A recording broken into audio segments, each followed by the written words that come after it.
angel number 1010 mga kapiksi. Check nyo yung ibig sabihin yan. Baka may additional mensahe sa inyo ang inyong mga gabay. Pero this is abundance of love and happiness.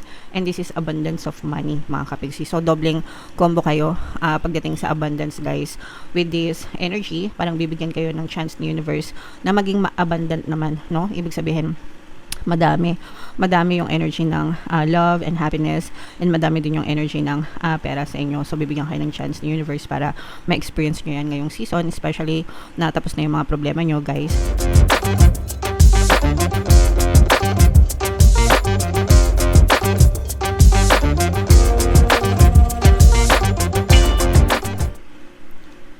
Hello guys, hello Capricorn, welcome back to Pinoy Pixie Tarot. Ang pamagat ng episode natin for tonight is New Moon Kapalaran para ngayong May to June mga kapiksi, para sa Capricorn, Sun, Moon, Rising Sign and Venus. Yung ating New Moon guys ngayong May ay sa May 26 mga kapiksi, tapos yung next na New Moon naman natin ay sa June 25 guys. So ang reading na to ay para sa period na yan. And by the way mga kapiksi, sa mga naghahanap ng mga pampaswerte na bracelet, lucky charms, may mga items or products tayo sa description box mga kapiksi. Check nyo lang yung mga products doon and pwede nyo na siyang i-check out diretso. Okay? So unahin natin to guys. Ito yung ating moon message para sa inyo. Conclusions are within reach mga kapiksi. So ibig sabihin nito guys, matatapos yung mga problema and challenges nyo, and marirealize nyo kung ano yung mga lessons no na kaakibat ng mga experiences na yon sa buhay nyo mga kapiksi. For some of you guys, maaari ding dumating no yung mga solusyon sa mga problema nyo mga kapiksi. Kaya kapit lang guys, wag kayong masyadong mamroblema, wag kayong masyadong magmokmok. Matatapos din ang lahat mga kapiksi. Okay? So, attune to the moon. That which is meant for me will not pass me by. Pag para sa'yo, di ba? Palagi natin yung naririnig mga kapiksi. So, ang bagay na para sa inyo, hindi yan basta-basta lilipas guys, no? Pag para sa inyo yan, talagang it will happen mga kapiksi. So if meron kayo mga certain desires, specific desires na gusto nyo talagang mapasa inyo, you have to focus until dumating siya sa buhay nyo guys. Okay?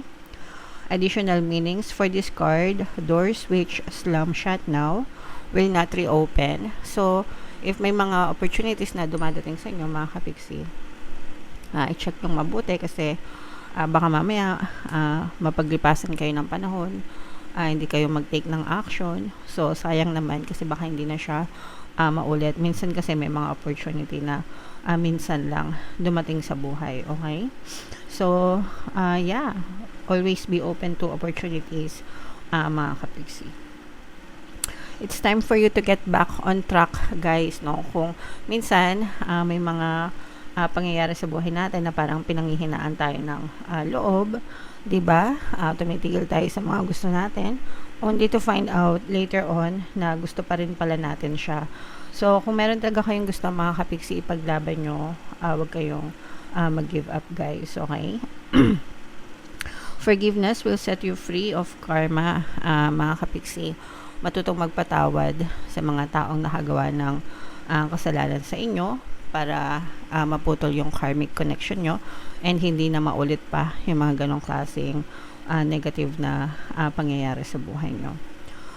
For some of you guys, meditation, pranayama, and yoga nidra are all recommended right now, especially kung masyadong maraming gumugulo sa isip nyo guys. Pwede kayo mag-meditate para kumalma yung isip nyo and maging mahinahon, no? And seed control and let events unfold mga kapiksi. Hindi naman talaga natin makokontrol yung mga sitwasyon natin sa buhay. Ipagdasal na lang natin mga kapiksi and let events unfold. Naturally, hayaan na natin siya kay universe guys. Okay? So yan yung moon message para sa inyo mga kapiksi. Dito natin ilagay. So, comment down below guys if feeling nyo naka-resonate kayo dyan. Tingnan natin guys yung mga ganap sa inyo ngayong no moon season. Shuffle ko to. Habang sinashuffle ko to, panoorin nyo muna yung video natin regarding sa ating paano mag-manifest ng abundance video course. Kapiksi, sawa ka na ba sa mga struggles at hirap sa buhay mo? Masipag ka ba at masikap sa buhay ngunit hindi ka pa rin umaasenso? Ilang beses ka na bang nag-attempt mag-negosyo at mag-invest pero palagi ka pa rin nalulugi? Sa pagkakataon na ito ay maaaring may subconscious beliefs ka na nagiging balakid sa iyong pag-unlad at pagyaman. Introducing, paano mag-manifest ng abundance video course. Dito ay matututunan mong ma-overcome ang mga balakid mo para tuluyan ka ng umunlad, umasenso, sumagana, maging matagumpay, successful at maswerte sa iyong kabuhayan, pera, trabaho, negosyo, salapi at kaperahan ng bonggang-bongga. Dali, mag-send na ng email sa pinoypixitaro@gmail.com at simulan na ang iyong pagyaman ngayon. Alright, so sa lahat ng gusto mag-avail ng course guys, naka-flash sa screen nyo. Una, meron tayong paano mag-manifest ng abundance video course. Meron din tayong paano mawala ang third party at magkaroon ng harmonious na relationship. And meron din tayong paano pabalikin si ex, revise breakup. So sa mga interesado guys, mag-send lang kayo ng email sa pinoypixitaro@gmail.com. So ito yung ating moon energy mga kapigsi. Ito naman yung ating Capricorn energy guys. So latag natin yung spread nyo. And by the way mga kapiksi, sa lahat ng mga naghahanap ng mga pampaswerte na lucky charms, lucky bracelet, lucky crystals, may mga items tayo sa description box mga kapiksi. Check nyo na yung mga items doon. Pwede nyo na rin i-check out guys. Wow, grabe. Sobrang positive ng energy nyo. Although may negative tayong konting nakikita mga kapiksi, pero hindi siya ganun ka lakas. So, meron dito guys presence ng fire sign, Aries, Leo, Sagittarius. For some of you, maaaring may fire element kayo sa inyong natal chart or you may be dealing with a fire sign. Ang nakikita lang natin guys dito sa negative energies nyo is for some of you, may mga negative emotions pa kayo, no? Pwedeng broken hearted kayo mga kapiksi or galing kayo sa problema. Kaya nga diba yung moon message natin sa inyo guys, meron tayong conclusions are within reach, and sabi ko nga sa inyo guys, pwedeng matapos na yung mga problema na pinagdadaanan nyo and maaaring dumating sa inyo yung mga solusyon. So itong mga problema na to guys, maaaring yan yung nagdadala sa inyo ng mga emotional pain, no? Syempre kapag ka nagka-problema ka, hindi naman agad-agad magiging ma-okay ka, diba? Syempre it's a process ng healing. It takes time, pero magiging ma-okay ka rin mga kapiksi, no? And ito yung pinakamaganda dito guys, angel number 1010 mga kapiksi. Check nyo yung ibig sabihin yan. Baka may additional mensahe sa inyo ang inyong mga gabay, pero this is abundance of love and happiness, and this is abundance of money mga kapiksi. So doubling combo kayo pagdating sa abundance guys. With this energy, parang bibigyan kayo ng chance ni universe na maging ma-abundant naman, no? Ibig sabihin, madami yung energy ng love and happiness, and madami din yung energy ng pera sa inyo. So bibigyan kayo ng chance ni universe para ma-experience nyo yan ngayong season, especially na tapos na yung mga problema nyo guys. Pwedeng ito yung mga kapalit na blessings nyan kasi diba, I always tell you, there's a rainbow after the rain, and at the end of the rainbow there's a pot of gold, no? So ito yung mga blessings, ito yung mga pot of gold, ito yung nasa pot of gold na nag-aantay sa inyo, which is happiness and abundance of wealth and riches. So bigyan kayo ng chance ni universe na magiging masaya at umunlad pagdating sa kaperahan mga kapiksi. Kaya samantalahin nyo guys, you have to align yourself with this energy guys. So doubling abundance yan mga kapiksi. May mga this will come in slowly, no? Ibig sabihin unti-unti yung pagdating nito guys. Hindi siya rush, hindi siya instant, hindi siya mabilisan. It will take in slowly mga kapiksi. So yeah, and for some of you guys, parang sinasamantala nyo rin tong opportunity na to, itong time na to para mag-aral. Yung iba sa inyo nag-aaral ng bagong negosyo or nag-e-explore ng bagong pagkakakitaan, bagong negosyo, bagong investment, ganyan. So parang inaaral nyo siya mga kapiksi, and take your time guys, kasi hindi naman ito minamadali. Okay? Alright, so yan yung mga mensahe sa inyo. What else? Tingnan ba natin mga kapiksi?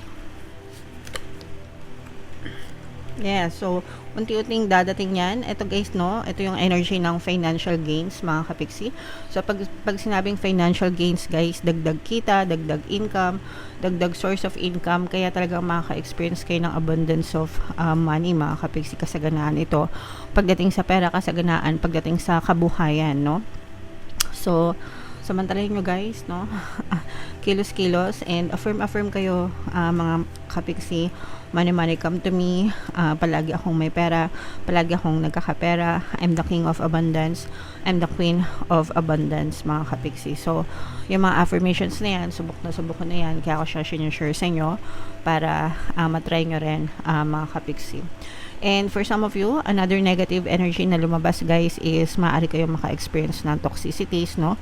Pwedeng toxic sa trabaho, toxic na sitwasyon, toxic na tao, anybody, any situation guys. So, wag nyo na lang masyadong pansinin para wag masyadong ma-involve kayo and wag yung pagbusan ng energy, mga kapiksi.